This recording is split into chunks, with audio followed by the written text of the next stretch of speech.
Hello and welcome to Patrick's Models and Transports. So now that the bodywork is nearly finished, we're doing a few preparation jobs before ballasting. So many months ago I serviced the motor of this locomotive. I think I'll try and put the video in the description box now after when I load this one. And I wanted to show you how you access the motor, right? So the motor, you access it via this door, this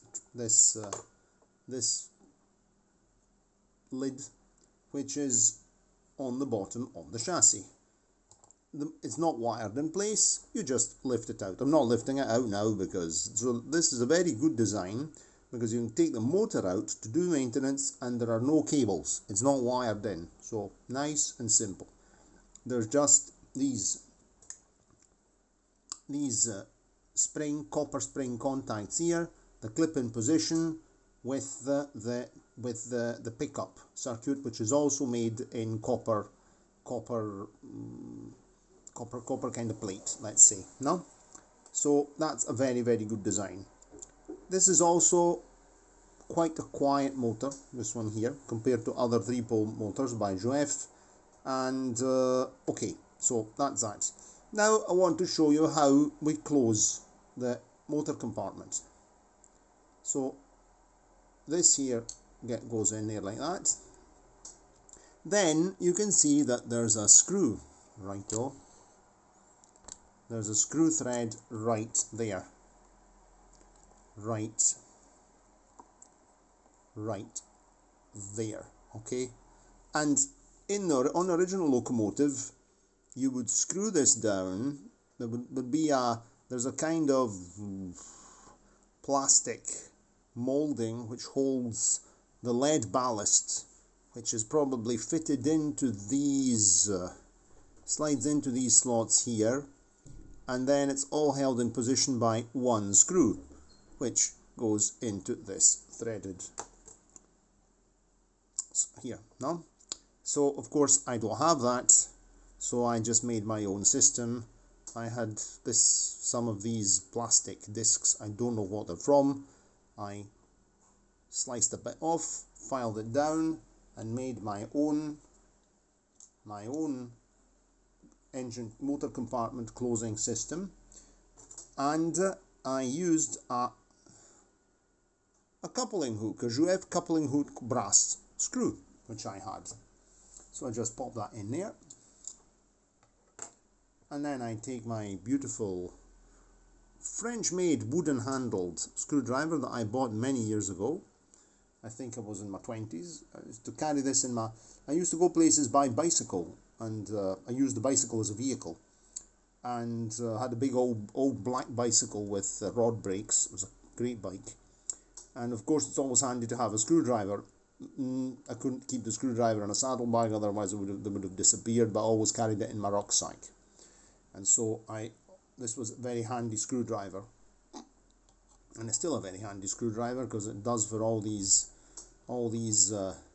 slot-headed screws that these old-fashioned trains have. And it's absolutely perfect for the Joef screws. There we go. Tight, but not excessively. So what I'm going to do now, there's the issue of the ballast. Because this thing has to be ballasted. Because as you saw in the previous video, it tends to it has a slight list. It's not really well balanced. And I want to fit my tire weights to the bottom of the locomotive. But of course I have to be able to open this motor compartment to do maintenance, to service the motor.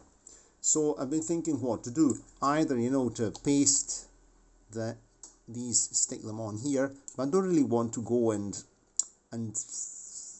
fiddle around too much with this motor compartment, because I want this motor compartment to continue, doing the job of pressing the motor in position. Okay, so I'm going to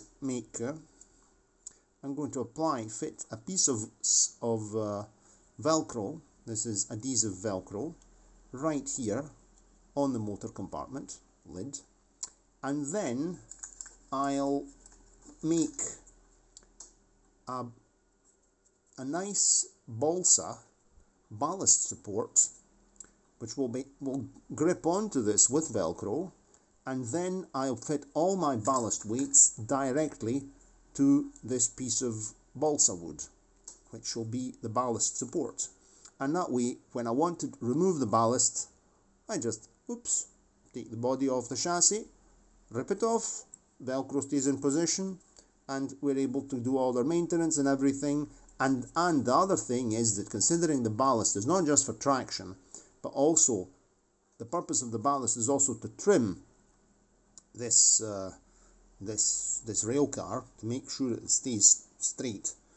I can also, this piece of ballast, this balsa wood ballast support, I can fit it more or less centered to be able to keep the rail car exactly in perfect trim. So we'll just pop this here on, seeing we're here together on camera. It's a very nice day today. There was a strong wind last night, and it blew away all the damp clouds full of sand. So very nice day. So I'm just going to pop this here, this piece of velcro, centered here, right in the middle.